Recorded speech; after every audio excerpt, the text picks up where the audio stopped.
And we are live. Hi, everyone. It's Wednesday once again, and welcome to another episode of Getting Candid with Rochie. And for those of you who are new here, I'm Rochie. I am the person behind the blog The Frugalista Mom, and it's a food allergy and lifestyle blog I started where I feature recipes that are gluten-free and allergy friendly, product reviews, and of course stories about managing kids with food allergies.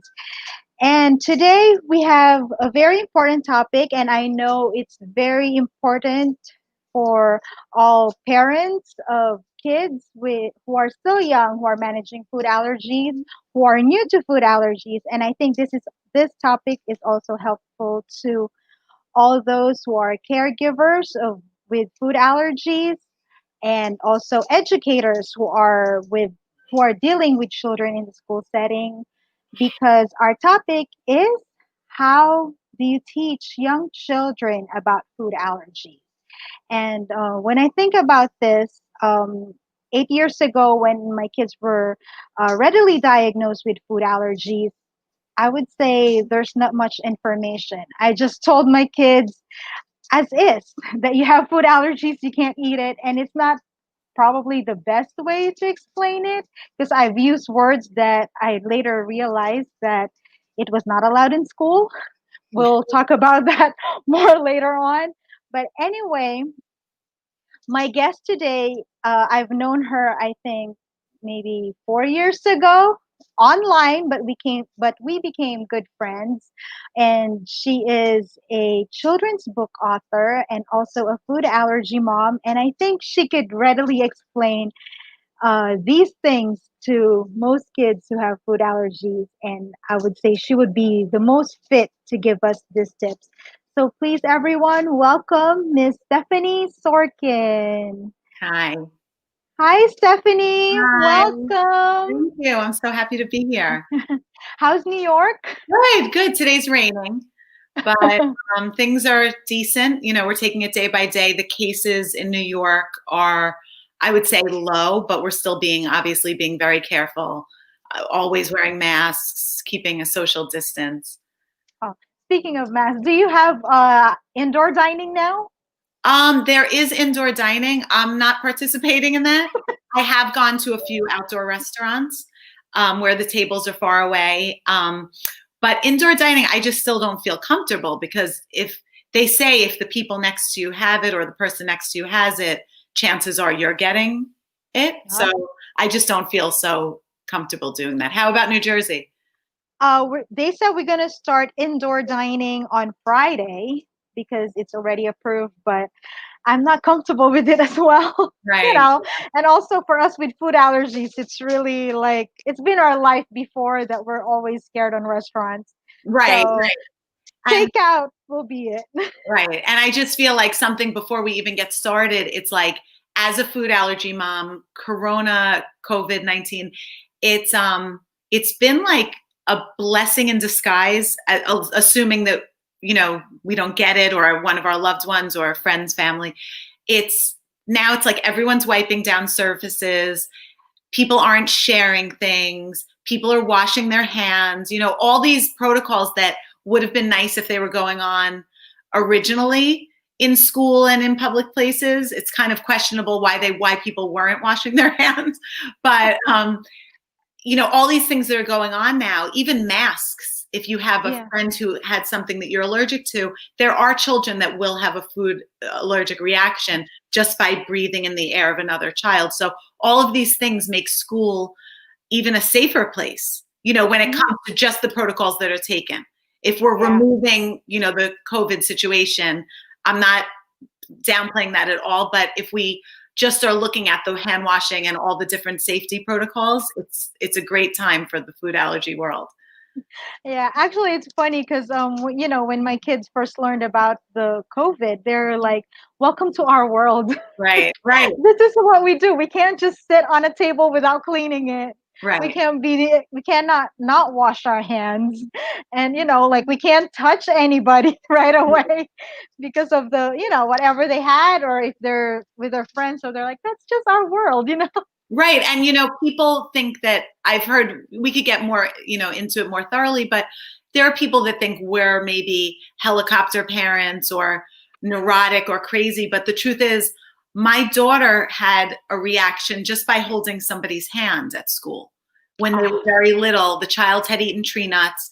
The classroom had a policy where you were not supposed to bring nuts, but they either didn't enforce it or didn't notice. They were taking care of 15 children. Yeah. She held hands with somebody, rubbed her eye, and when I picked her up, I mean, when I say it was like she was not having trouble breathing, but she had two swollen eyes at that point, and hives and splotches, and so, and that was just from holding someone's hand. So it does happen. Okay, so let's get started on our topic today. Okay, now I've introduced you as a children's book author. Have you always wanted to be a writer? Yes, I have.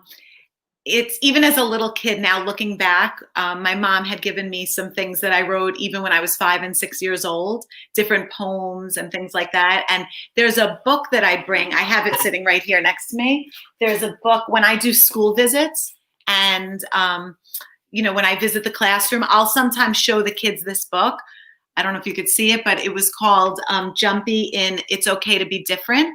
And what's funny is that the topic of jumpy now resonates even today with It's Okay to Be Different for so many reasons, diversity and also food allergies. The kids feel different. So this is a book that I show, and these are pictures that my mom had drawn. Oh, that's so cute. Great book, but you could tell, I always joke with the kids, you could tell my age based on based on the condition of the book, because it's kind of really disintegrating and falling apart. But the thing with this is I like to show the children also that creativity, it's like they say, the more you use, the more you have. So it's kind of the opposite of everything else. Usually the more you use of something, the less you have. But with creativity, you just don't run out of it. So it's with this, it was like I was sitting home one day bored. This wasn't even a school project. And I just took some paper, crayons, and I even tied it together with gift wrapping string, and this is from. Really? Oh, that's so creative. Yeah. So this is just an example. And so to answer your question, yes, I've been writing forever, and I've always wanted to be a children's book author specifically. And when I got out of college, for me, it was a scary thing where I was afraid that I couldn't earn a living at that time as a children's book author, because I needed to, I lived in New York City, and I needed to do a lot of things that you needed an income stream. So I kind of put it on the back burner, and I was still writing, but I wasn't doing it professionally. And when I entered corporate America, what I did was, to keep my writing alive, I just kept taking small jobs within the company. If they would say, does anyone want to write the copy for this? Does anyone want to do this? And I would always volunteer. So I was keeping my creative juices flowing, I guess you could say. And it wasn't until about 10 years ago where I wrote Nutley, my first, which was not my first book written, but it was my first book published. And so when I wrote Nutley, I really, at that point, I was a stay-at-home mom, and it just felt like it was a great opportunity and a great time to get the book published. Well, speaking of Nutley, what inspired you to write Nutley? Right. So at the time when I wrote Nutley, I have 3 girls. At the time, one of them was allergic to nuts. It turned out, oddly enough, that 2 of them are allergic to nuts and now carry EpiPens, but that's a story for later. But at the time, I wrote it as like a bedtime story, and I was just, my daughter was in pre-K, I would call it, or the stage before pre-K, and she was in the 3s, and there probably were books available, but I just didn't have any of them. So I don't want to take away from the people that did come before Nutley, because I'm sure that there were some. I just didn't have them. So at the time, I wasn't a huge Amazon shopper. I would really go to Barnes and Noble all the time. And I remember at that specific time, they absolutely did not have an inventory of children's books about food allergies. So at first it was just a bedtime story, and then I realized it had a beginning, middle, and end. I started reading it to family. People were saying, wow, that's great. Imagine it had pictures to go with it. We kind of just, it snowballed. And then I said, wow, I'll just submit it to a company. I went online, I started looking for companies that could publish it. And it took a while. It actually took, from the time I wrote it until it was in my hands, was definitely over 2 years. So, and I was also thinking at the time, it would also be a great tool to bring into the classroom to kind of show that we could form a community and there could be awareness for. Oh, speaking of classroom, I'm going to start to share something with you guys. I would say, I think I can do it like this. Let me see. Oh, I don't know. I think I can't share the screen, but I'm going to share with you that in 2016, I actually brought Stephanie's book, especially Nutley, in my first graders class, and also my son's third grade class. It is during their birthday because in our school system, you're not allowed to bring food anymore when it's somebody else's birthday, but you can have a special person to come in and read a story.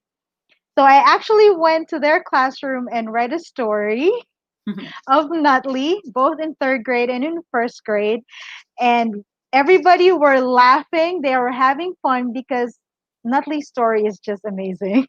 And especially if for those of you who haven't read it, you can find it in Amazon. It's nice Christmas gift. And it's also great because I actually left 2 copies, or actually 1 copy each, on the school library for the first grade classroom and also for the third grade classroom, because the other kids wanted to have the book in it and read it on their own personal time. Isn't that a good story? That's a great story.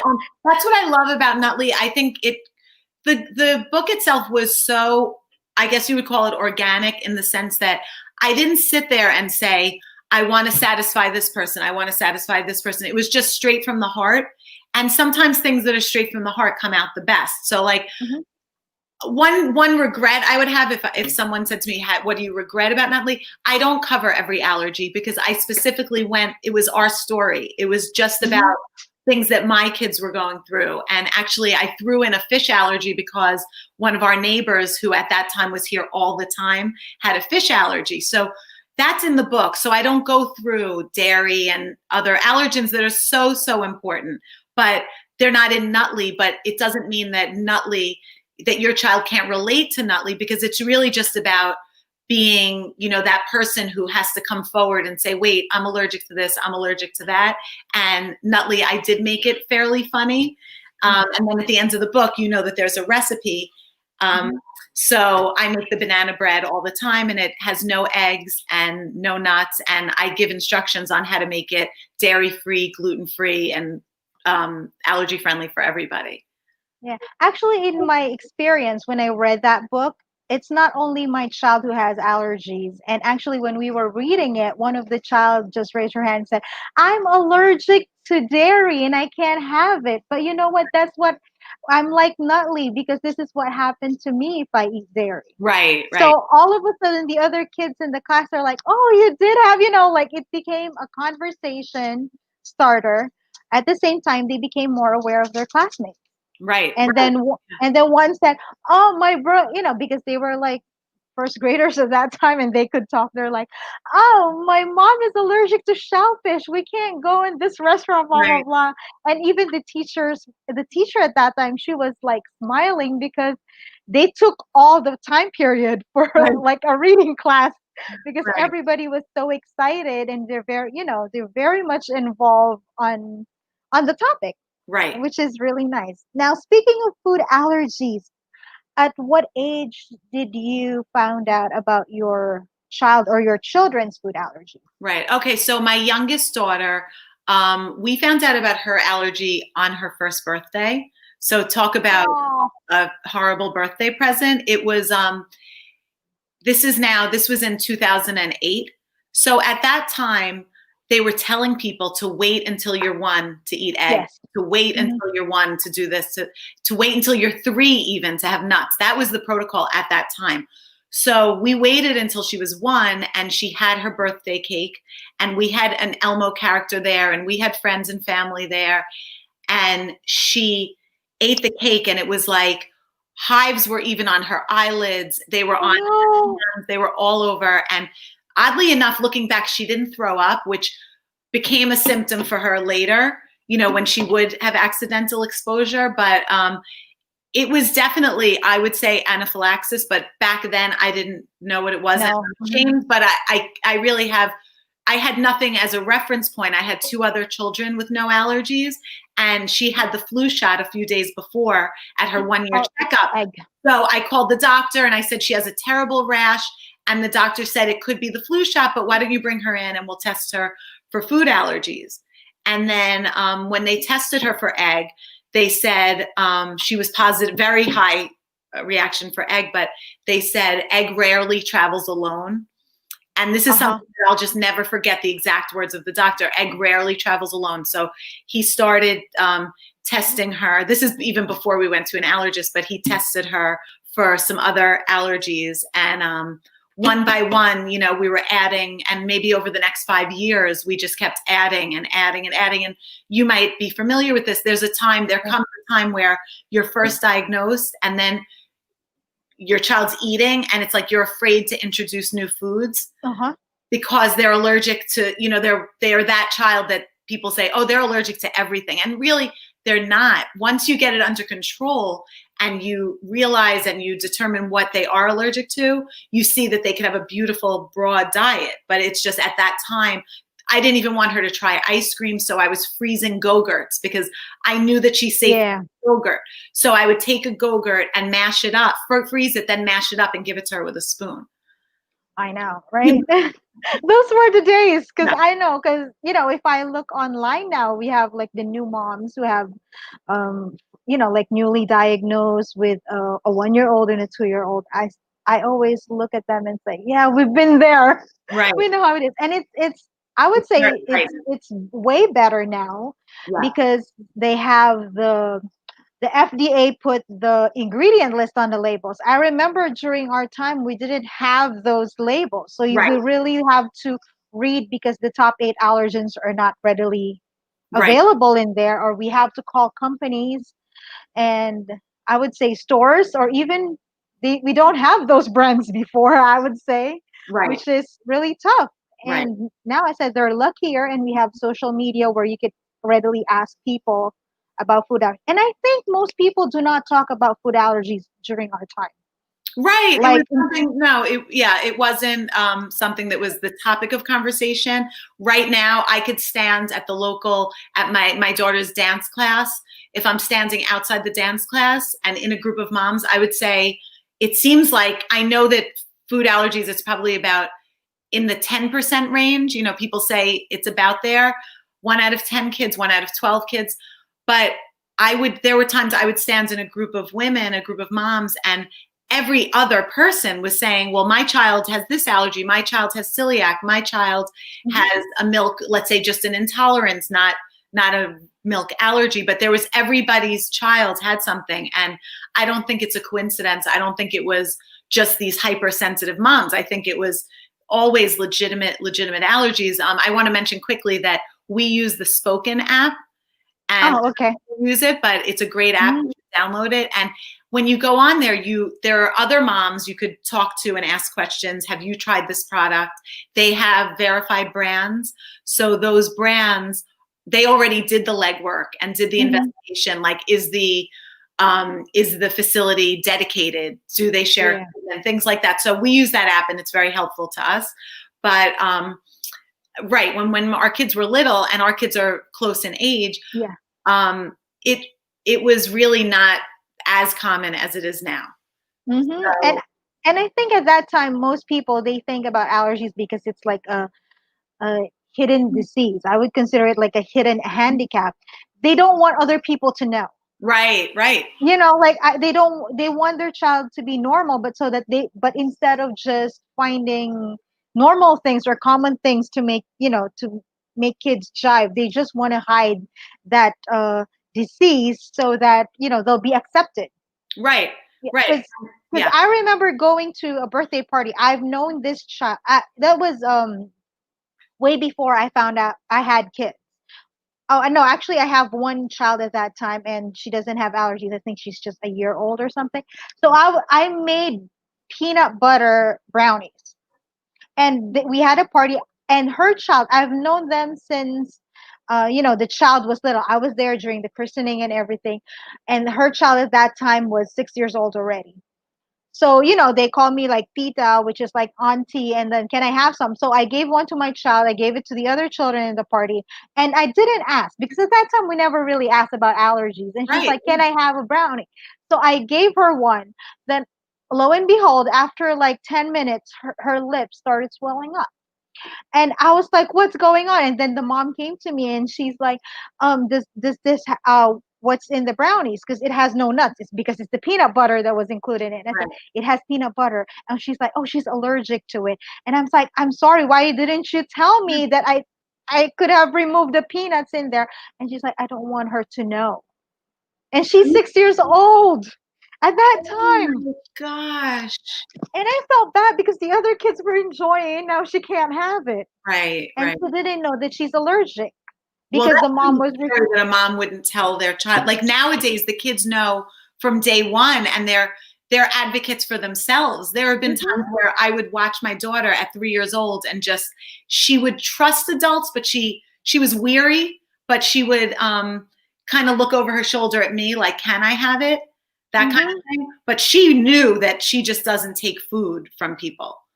mhm. You don't just randomly take food from people because you don't know what's in it. Yeah, but at that time I felt so bad. I said, "You should have, I've known your child forever, Right. But you and why should you have didn't known. tell me?" Yeah. That's something where it's really the onus is on the parents, because you don't necessarily have to have your child in a t-shirt every day saying "Don't feed me," which I have seen, and they're very useful and very cute, those t-shirts. But Mhm, on the other hand, the kids should know. And something I want to also mention about Nutley, I don't mention an EpiPen in here.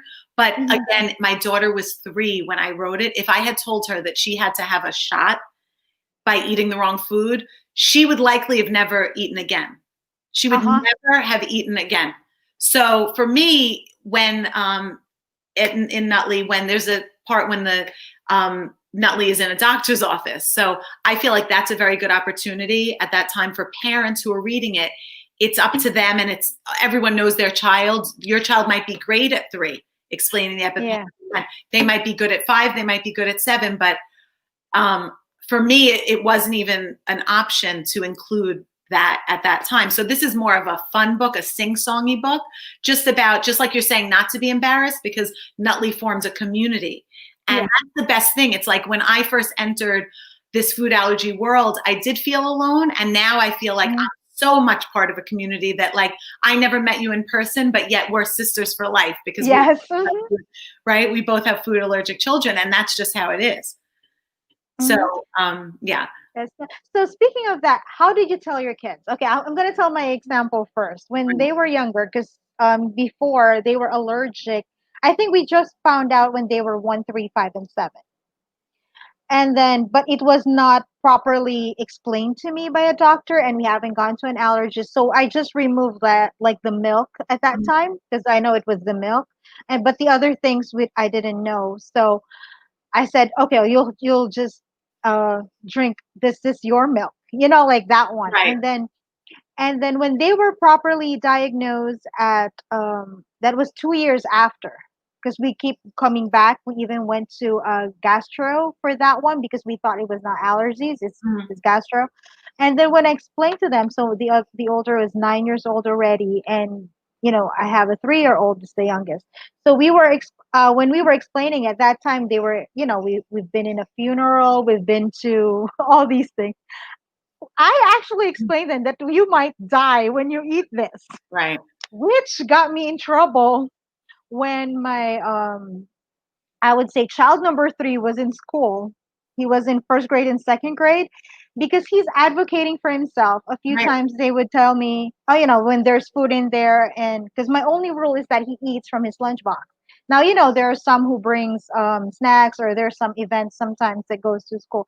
So there was one incident when uh they were asked to stay, and he finished all his food in his lunchbox, because I thought it's just half a day. But the PTO brought pizza, and he's allergic to dairy, to wheat, and to soy, and the whole things, almost top eight. So when we got there, they had a pizza party without my knowledge, which they forgot to tell me. And Right. I'm just like a couple of minutes away from the school.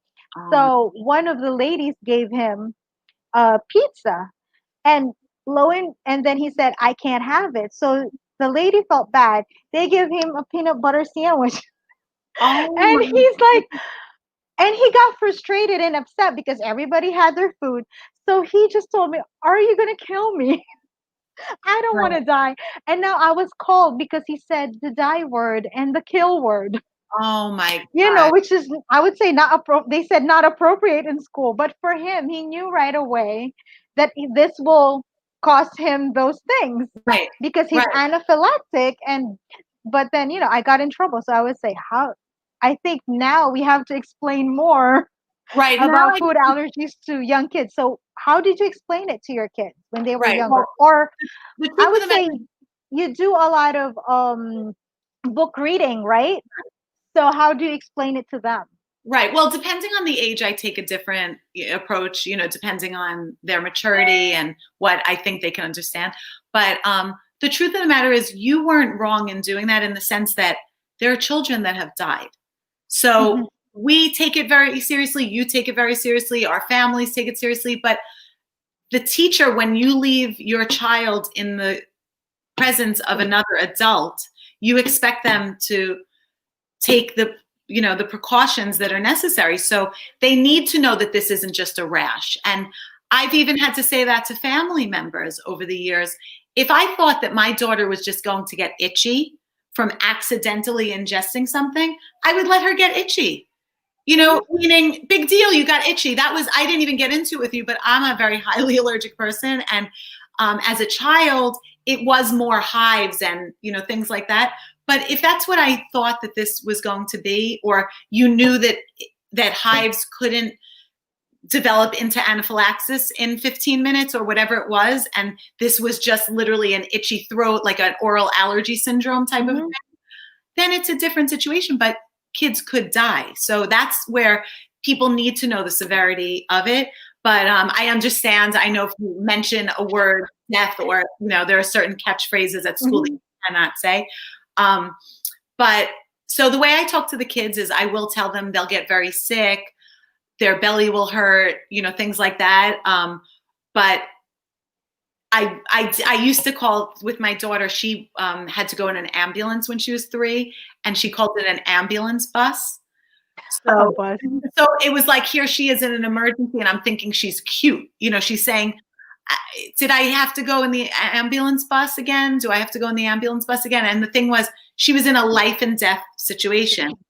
But in the schools, we talk fluidly, and just however the conversations come up and the questions come up. But I always tell the kids, this is serious. It's never a joke. We never use food. I talk about food allergy bullying, even, because Oh, there okay. are situations where the kids, even little kids, where there was a situation in our school where somebody threw a cheese sandwich at somebody, thinking that, well, I know you're allergic, so this is what I'm going to do to you. That's bullying. And, in some cases, not, I know when a little child does that, they don't mean it as attempted murder, but the consequence could be very, Exactly. Yeah. very grim. So we talk about food allergy bullying. We talk about, of course, the kids advocating for themselves, but of course that it's also a very, very serious situation, and that I talk specifically about what to do if you're a child who's an allergic child, or if you're a friend of an allergic child, because sometimes the friend could act, and this is what I do with my kids, like, have a buddy when you go out. So that if you're not feeling well, you could say, sometimes it's hard by the time you're having the reaction. I've Mhm. seen my daughter in that kind of thing. Her blood pressure drops, and I don't know that she could say to a friend, could you, Give um, me the epic, do the right? EpiPen? Or so I always tell them to always immediately tell an adult when they don't feel well, but always have a friend that knows you're allergic and Mhm. would recognize the signs and symptoms if you should get them. That's good. That's good. But how do you, like, for example, for a friend, how would you explain it? Maybe for someone who's in the grade school age, like Right. maybe kindergarten to third grade.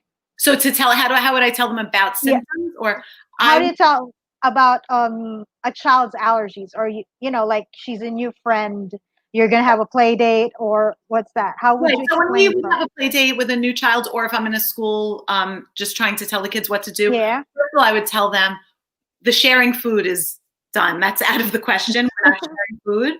And I would also tell them that the severity, like the person could get very, very sick. And I would also say that there's another factor that people don't always think of, but sometimes a non-allergic child will know that an allergic child ate something and they don't know what Uh-huh. to do. So because Mhm. it's like, am I a tattletale if now I go running up to the teacher and say, wait, Johnny just ate a Honey Nut Cheerio and I know he's allergic to Yeah. nuts. So what should we do? So that's a situation, and we've actually been in that situation where Mhm. when my daughter was very little, someone brought in Honey Nut Cheerios and she ate one.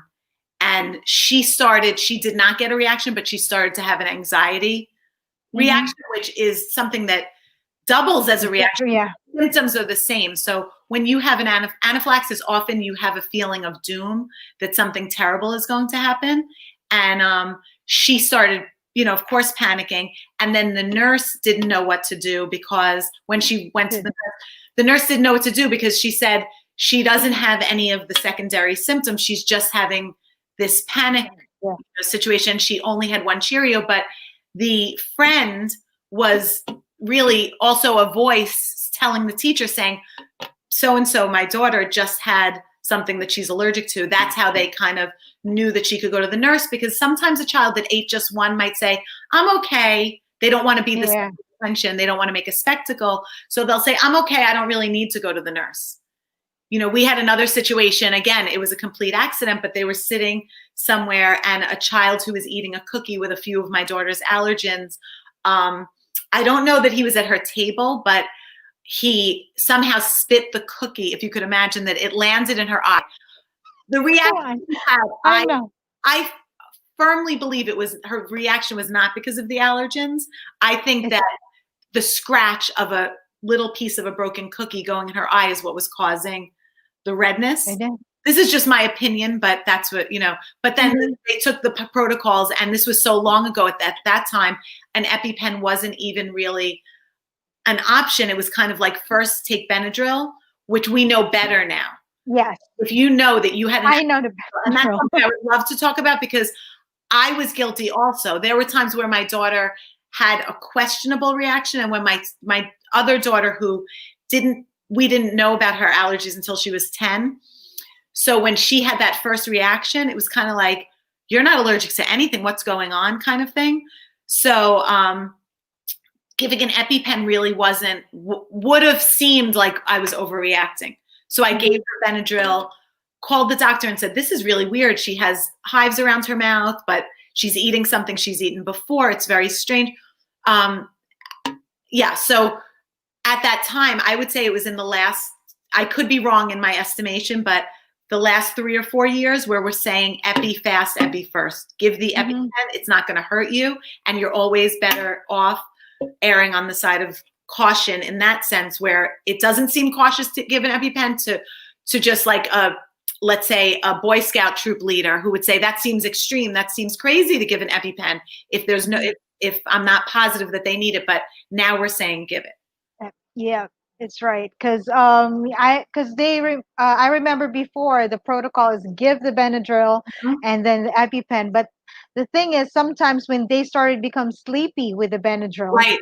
Right. and then you wouldn't know if they're sleepy because of the Benadryl or actually their blood pressure is going down or whatever. Because especially with my kids, because my kids do not have hives at all. but they have internal swelling, which causes the anaphylaxis. Because usually when they were younger, they were like, I'm itchy. And I'm like, there's nothing, there's no red in here. But then we realized everything, their internal organs would be swollen and they would feel, because we know when they're young, they can't explain it. Right. Right. And that's when usually now, because now they could figure out if it's an asthmatic reaction, if it's asthma, or their throat is really closing from something else. Mhm. Because it's only them who could really distinguish it. But for young kids, it's really scary because they cannot explain it and they cannot tell the difference. So I Right. think it's for us adults, or even the other adults around them, to figure out. And I would always say it's better to be safe than sorry at the Right. end, right? Right. Okay. Now let's talk about adults, because I know it's sometimes it's easier to explain to kids, because I remember with my kids, when I told them you can't have this, like you can't have dairy, you can't have this one, they were very good, because they learned that if they, because they used to eat it and they felt the reaction, but they cannot explain it, Right. to Exactly. me, what they're feeling. So when we remove the allergens from their diet, they said, now, mom, I realize that my tummy doesn't have to hurt when I'm eating, that I could breathe better now, like all these things that Right. I never noticed. And then, so when I told them, are you going to eat it? They said, we're not going to eat it, because they already knew how uncomfortable it is for them. But Right. for the adults, we have to, to give them more, I would say, signs or tips, so Right. that they would, they could feel the other child. So what are the tips that you can give adults, or how do we explain to other adults Okay. about food I'll allergy? I'll tell you a mistake I made, because we all learn from our mistakes. My daughter must have been, now she's 13, she must have been about 10 at the time, and she was at an after school class that was just after school. They happened to be cooking. They didn't tell me, and the protocol Yeah. was that they were supposed to tell me anytime they were cooking. They did have EpiPens there, but you're not supposed to use an EpiPen just to meaning it doesn't mean that it's okay to start randomly experimenting Yeah. just because you have an EpiPen there. Yeah. So they did not call me and ask me if she could participate, but the mistake was that I told the school she can't eat XYZ. So I told them all the things she can't eat, and they knew we had many discussions about cooking and things like that, but I never said she can't touch it. So Okay.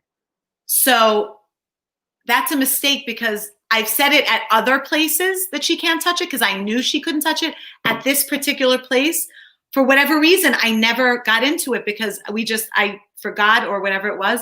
So they were making bread, and the teacher decided, well, I know she's allergic, and rather than her being left out, the teacher meant well by what she did, but it wasn't the right thing to do. But she gave her gloves and said, well, this is a smart way. She's not even touching it. But then as she touched her face, Yeah.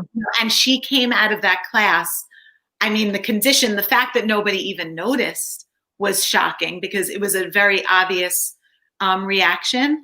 And so my mistake, my advice to adults, and to even food allergy parents, and when dealing with adults, is be more specific. Talk to somebody as if you're speaking in another language, like that they don't understand. You know what I mean? Like, as if to say slowly, when you speak to someone and that you think they can't understand your language, and people are so ignorant that they're screaming, they're screaming what they're saying.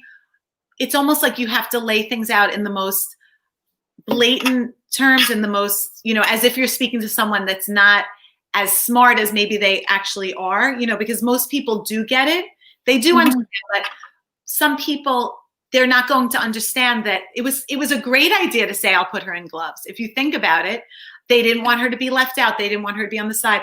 All they had to do was call me, but for whatever reason they didn't. And that's, water under the bridge at this point. But they weren't, because they didn't know, and it was my mistake. So that's number one. Always be so thorough.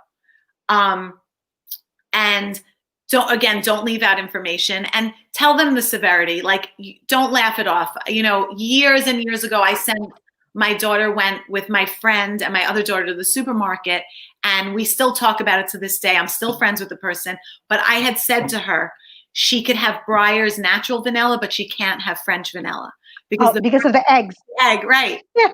And every egg allergy person knows that.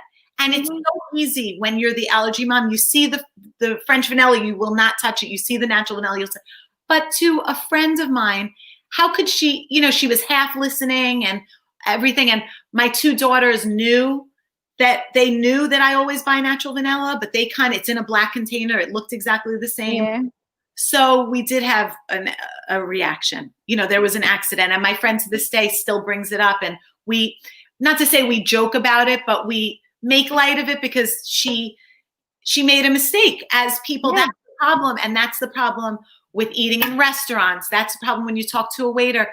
People, number one, the severity. You have to let them know the severity, but human nature or human interaction with anything, there are mistakes. You're a human, you're not a robot. So I've made mistakes and I forgive myself for them. What could you do? You made a mistake and you have to just learn from it always. And then you have to almost expect when you leave your children with caregivers that there is a chance that someone could make a mistake. So to have them not make a mistake, you have to be just as clear and thorough and just let them know the severity. This isn't a joke. This isn't an intolerance. I don't have a picky child. I don't have, some people might even label the kids as spoiled or obnoxious. They have to eat certain food.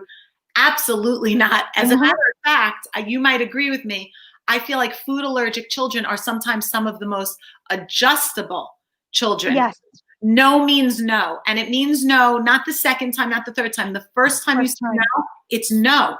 And it has to be no. You can't say maybe this time we do this. That's not how it is, because it could be the matter of life and death. So I feel like my daughter is so flexible and so, agreeable and adjustable just because that she's been through, this tough love situation where I've had to be only strict because I can't make exceptions. Ooh, which reminds me, you know what? My children, like now, because my high schooler, she has the most allergies among in our house, and it's funny because I know most parents, like especially those who have younger ones, they feel that their kids are left out because of the food and everything. Now my teenagers sometimes that they would go out. I would ask, "Oh, did you eat?" And they're like, "Yeah, they ate, but I didn't. I just bought a soda." And I said, "Why?" Because I better have the sugar and the soda and water that will fill me because I want to be with them and have fun and have the conversation. And I don't care if they've eaten there. They know they didn't touch me. They were that far away. Yeah. But we were talking and I said, do you feel bad? She's like, no, I'm just going to eat home. And they're like, are you sure? Is it okay? Right. And for her friends, it's like, she just wanted a soda. We're just cautious about everything, but Right. we're all talking. They washed their hands, they looked out for her, but the food issue is not the biggest deal. The deal is they are together, they're having fun, they're hanging out. Right. And that's the thing that people don't realize, that a lot of times the kids just want to be included. And if you're not, there are times, especially as they're older and they're young adults at that point when they're in high school, if you can't include the child in food, and it happens all the time. There are certain places where my daughter going to a certain ice cream place would be out of the question. Yes. There's just no way to work around it. But she might bring her own thing of jelly beans, or maybe that place sells candy. And, you sometimes work around it that way and you don't participate with the food. When they're younger, though, I feel like their emotional happiness and their mental stability, it's so important. And to feel included, I feel like when it is possible, I would stop at nothing to include a child when they're in grade school. When they're that age where that it matters to them and you could see it on their face. And we had incidences, I'm naming all these stories, but we haven't had that many allergic reactions. It's just been every time it's been such a story, to go with it. But this story doesn't involve an allergic reaction, but the teacher, I was excited to get this teacher when my daughter, I believe was in fourth grade. She was I think it was fourth grade. And It was fourth grade. And the teacher said to me, I'm allergic to eggs. How funny. I'm allergic to, about herself. So I'm thinking this is going to be the best year that we've ever had because the teacher will be sensitive to it. Then it turns out, there was a Memorial Day celebration, and the teacher said, well, this is what I do. I always bring red, white, and blue donuts. And imagine a 8-9-year-old child and donuts come in. And a lot of times with other parents, you can't control it. There were times now our school has different policies, but there were times you completely could not control it, and you made the best. And I would leave a box at school for my daughter with all her emergency snacks. Yeah. You may have done that too. And I think that's like a very common thing to do when you have allergic children. And my daughter knew that there were all these fun things in the box, so she really didn't care. But the donuts I thought was very insensitive. So I said to the teacher, do you mind? And even if she said she minds it, I don't think I was changing my stance. But I said, Mallory's going to bring in something that she likes so that she could share that with the class. And for me, I would stop at nothing. And also, like, people say, well, you had to spend XYZ. So I spent XYZ. If you can't spend XYZ, there are tons of other things you could do that could make your child feel like important. Like go to the dollar store and get, a special craft that maybe is very inexpensive, but something that makes the child feel included. But what I did was I made a red, white, and blue, almost like a cake, but I made it out of fruit. So with strawberries and blueberries, and I made it look like an American flag because they were celebrating. It was all like red, white, and blue that day. Kids were wearing red, white, and blue. And my daughter was so happy and didn't care about the donuts. But the thing was that the teacher had the egg allergy and like still was very insensitive on more than one occasion. So I just did it where, like, let's say they're having the ice cream party and she sent out that everybody could bring something. I would say, can I please bring the ice cream so that I know that it's safe? And of course I checked with the other kids in the class because there were a few other allergies, and I made sure it was good for everybody, because why shouldn't it be? They're having a class celebration. So, I've even used the example, especially in grade, in that time when you're in second, third, fourth, imagine a child was in a wheelchair. Would you leave that child in the classroom and say, sorry, you can't come to recess? No, of course not. Of course not. Someone would wheel them out and everybody would play, and the teacher especially would be extra sensitive and make sure the child was included. But for some reason, when it's food, sometimes you have a situation where people don't give you that empathy, and the empathy is really what the child wants and needs. Actually, that's one of the kids that things that I learned about friends. Because with child number 2, there is a teacher, she's been notorious for giving candies to kids on special occasions. But, usually she would have her pack of different candies. And that's when her friends, come in to the rescue, because they would look at it and they're like, they will pass around the candies. And then if one child or one friend will got like the Smarties, or the one that's they know that she can have, she would that friend, sometimes even if it's a guy, they would like, oh, thank you. And then he would like, okay, I'll trade this for my child too, because I can have the other one. Right. And things right away, that way, because and those friends are the one reminding the teacher that we got somebody in here that has allergies.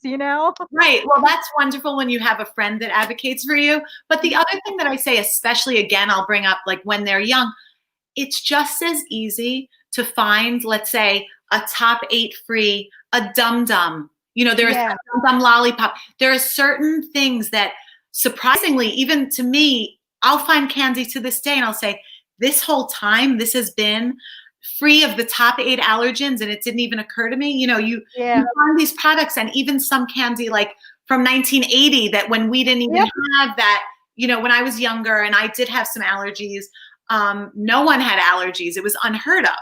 So there were things, and even then things existed that had none of these allergens. So when we had a dance teacher, let's say, who was giving the kids candy for Halloween and took out this basket, it would have been just as easy to buy, Swedish fish and all these other things that kids could have.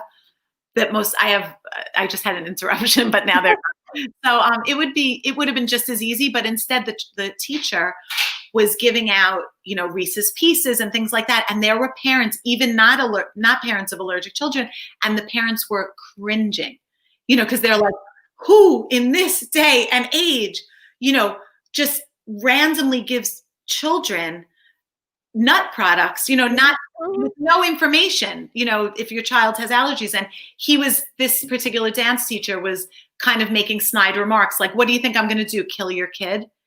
And it's like, really? Yeah, it's like some like maybe, but yeah. So whatever it is, you educate the parents. As far as we were talking about talking to parents, talking to teachers is, of course, you want to really. I don't know if you asked me that yet, but we were starting with that as far as like, you want to let them know that this is a severe situation. And also, I think when the kids are under 6th grade and there are birthday celebrations and things like that, to definitely talk about your child's emotional well-being, because that's very important. And I don't think we should take away from that or be embarrassed. I never was confrontational with other parents. If anything, I would just offer, could I bring in addition, so that I know that at least your allergic child wants one thing. They just want to have one safe thing that they could go to. Yeah.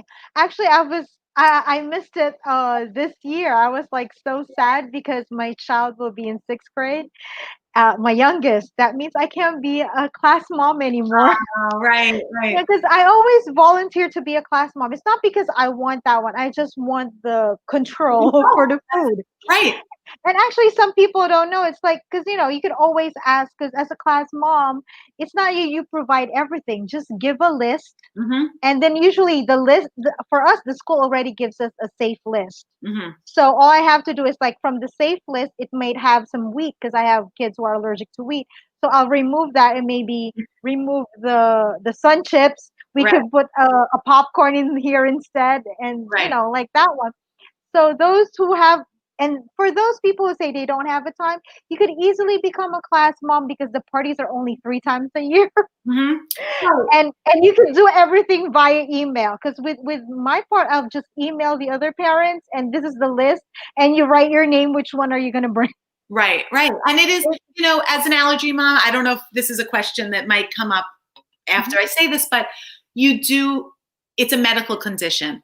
So it's a medical condition. So you do always have to be one step ahead. You do have to gain some sort of control in the situation. And that's what I would say to the young parents who have newly diagnosed children. You need to get ahead of it. You need to get a step ahead of it instead of feeling, because you do initially feel like a victim. How did this happen? Why my child? How are they going to live? I remember thinking, oh no, I'll never be able to bake with my daughter. And now it's all we do, and it's something that all you have to do is substitute ingredients. But at the beginning, it feels like this is a mountain that you have to climb, So I would just say is that number one, just like you're saying, do whatever you can to get some control. And if that means speaking to everybody who's in your child's life, everyone who's in your life, it does take legwork. And unfortunately, some of us are so busy with other things, whether it's a full-time job, you have 4 children, things like that. It's a lot, but it's one of those things, you're dealt this hand and you have to make the best of it. And it's not really the most negative thing, because I look at my kids and we eat fresh, healthy food. A lot better. Yeah. Why do we eat fresh, healthy food? Because 9 out of 10 times, or really more than 9 out of 10 times, I can't go to a drive-through. So I can't go just run to a restaurant. Of course, there are people will watch this and say, wait, I saw you in Toku the other night, or I saw you. Of course, I go to restaurants. We have certain restaurants that we know their safety protocol. We know that they don't have cross-contamination. They have a separate allergy area. They might even use separate colored utensils in the allergy area. So things like that. It's like getting control of the situation. Which the best of you. That's actually, you reminded me, because when our allergist first told me about my kids with allergy, instead of me crying when he was explaining things, I was like, he thinks I look like I'm in La La Land, right? And he's like, I know you're Filipino, right? And I said, yes. So are you in the medical field? I said, no. And then he was like, why? Because it looks like you're not taking me seriously. It's like you knew a Right. lot.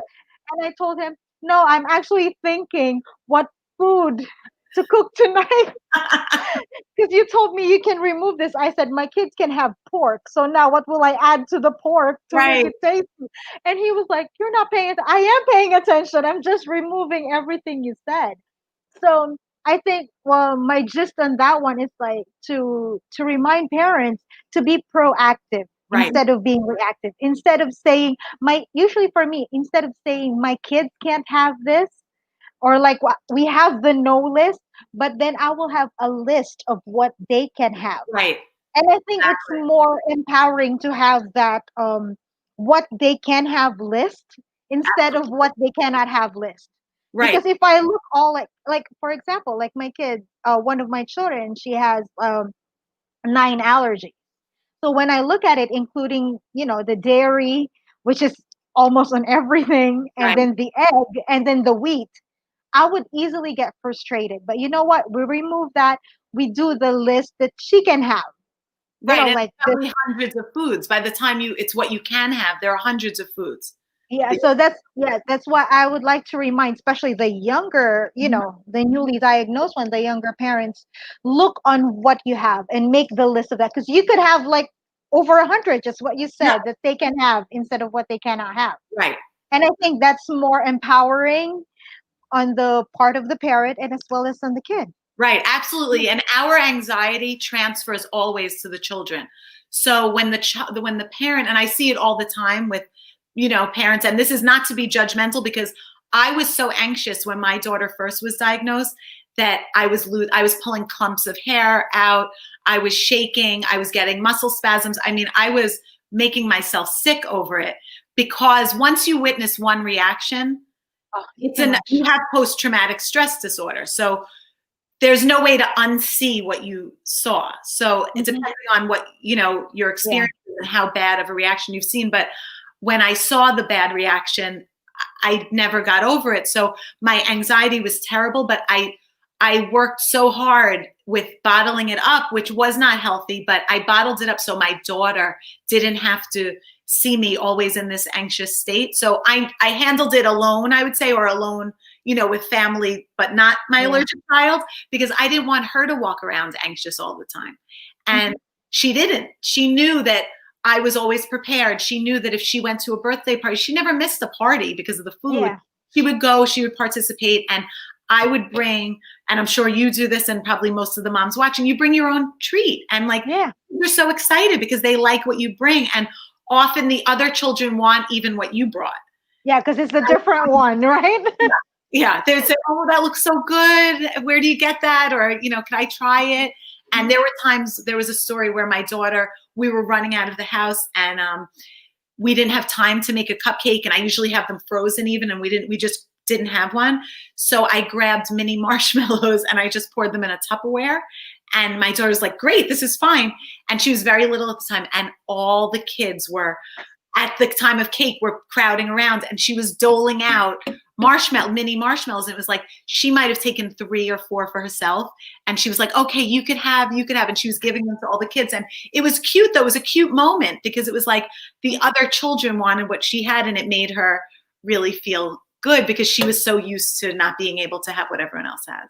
Yeah. Actually, sometimes that's what I always say. My kids always have extra food Mm-hmm. that they could share, and they think, oh, so you can have that regular chips. Right. So if I buy you something, I'll buy you this brand of chips, and that's my gift to you, for Right. the kids. Because usually it's just those little, I would say, teaching moments Right. Absolutely. that counts a lot. Like, oh, she can't have the Reese's peanut butter cup, but she can have this one instead. Right. Or, or she can have the dum dum. Right. But It's there's so much they could have. I mean, every day that goes by, there's another company that's coming out with yeah. something incredible, another product that's amazing.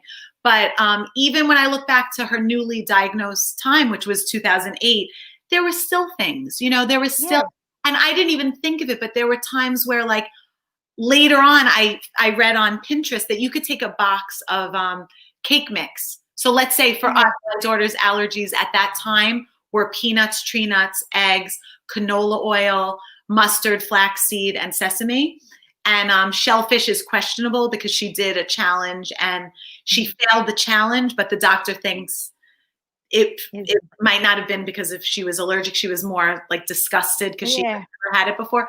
But anyway, she had so many allergies. She outgrew peanuts at age 5.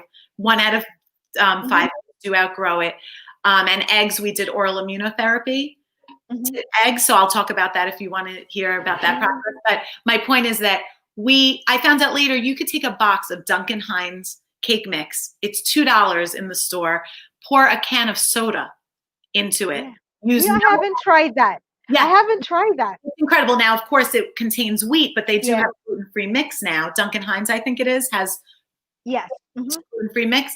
So you just take 2 ingredients, the cake mix and a can of soda, mix it up, and you can make cupcakes or a cake or whatever, and it rises, So that's something that when my daughter was 1, I didn't know, and I found that out later. But like to make cupcakes and then decorate them and put on even I used to put on wrapped double bubble gum. And it was like, so then you have a piece of gum and the cupcake, and it was so cute. And so there are things that they could have that, again, at newly diagnosed and you're kind of in the state of, what do I do now versus where I am today? And the process of getting there is just a journey, but it's incredible. Yeah, it was. Oh, we got so much stories. I think we would need a part 2. Right? We might need part 2. I know. I like to talk. Yeah, me too. And I'm like, yes, I got more. So anyway, can you talk us about your book? Yes, sure.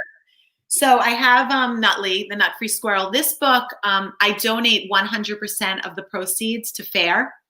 So every time a book is sold, FAIR does get the proceeds from the book. And again, I mentioned it earlier, Nutley's it's a simple book. It's for ages, I call it ages 3 to 8, but it's really, I guess you would say pre-K, kindergarten, first, second. And it's a rhyming book, and it has bright colored pictures. It has a recipe. So yeah, and the recipe, if anyone wants it, they could find me on @StephSorkin. I'm on Twitter and I'm on Instagram. And I could send you the recipe anytime, or the Frugalista mom could send it to you. And my other books, I have this book, which is Chocolate Shoes with Licorice Laces. My kids love that. Yeah, thank you. And this is great for little kids. And it's just a whimsical story. It does not have to do with allergies, but the recipe that I have at the end of the book does have a food allergy friendly recipe.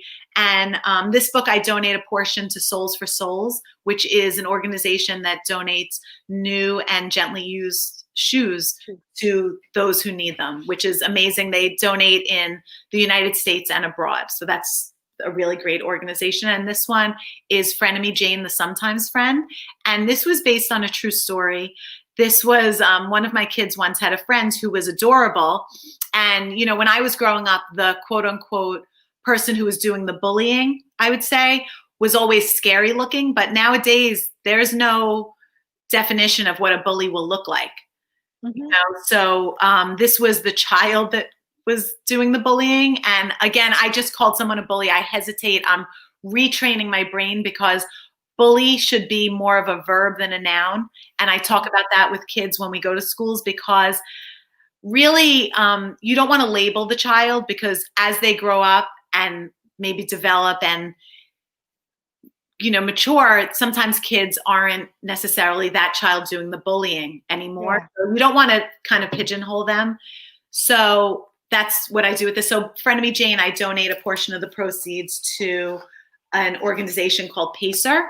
And they're an organization that helps kids with bully situations, bully prevention, and kids with special needs. And so I've had a great response also to Frenemy Jane. And real quickly, I'll tell you, I have one more book coming out soon. Ooh. We had a problem with Corona, the printer closed. And so I was right there, but then I didn't get right there in time.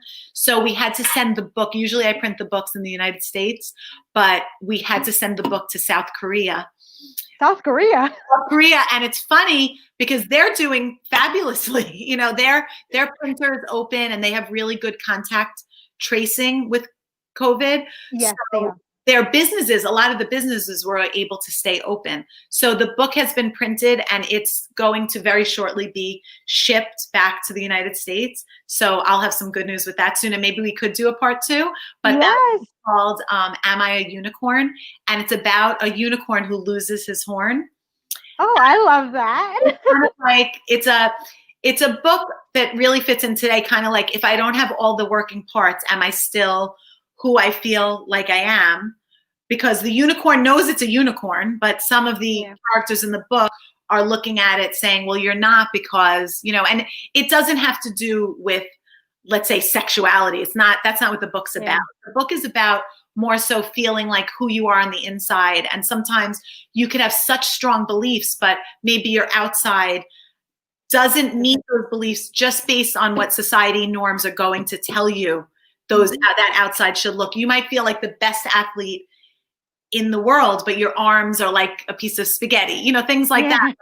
That's just the way, there are these norms that people want you to live up to. And I talk about in the book about your uniform, and it's YOU, uniform. So it's kind of like, what makes you you? And so the kids would say, well, I don't wear a uniform. I'm not wearing a uniform. And it's like, no, it's a uniform. So are you compassionate? Are you creative? All these things that make up the little pieces that make somebody a whole person. No, I'm really excited in that, because actually that will be a good book, not only for kids, but I think teenagers. Because it's like a conversation starter. Yeah. And most kids, actually, I would say most teenagers don't listen to us anyway. Right. But if you give them, like, I would say, can you read this book to your brother, or just read it, and they would be able to read it because it's a short story. Yes, that's true. And they wouldn't admit that actually they learned something from it. Right. But they would, I would say, because maybe their attention span is this much. Yes, that's true. So I would say it's a children's book, but guess what? Most of them, that's the only book that they are reading right now. Yeah, that's true. I will send you a copy for sure when. Oh, I love that. So we will have a part 2 then. Okay, so guys, if you miss her books, I would put a link below on where you can find her books, and also the link, I think it's in Amazon, right? It's on Amazon. Some of them are on Walmart. Yeah. So I will put the links on that. I will put Stephanie's link as well, so you can check out more of her books, her stories, and you can ask her questions as well, right, Steph? Yeah, definitely. Okay. So thank you so much for joining us, and we hope to see you again next week for another episode of Getting Candid with Rochie. Bye. Thank you.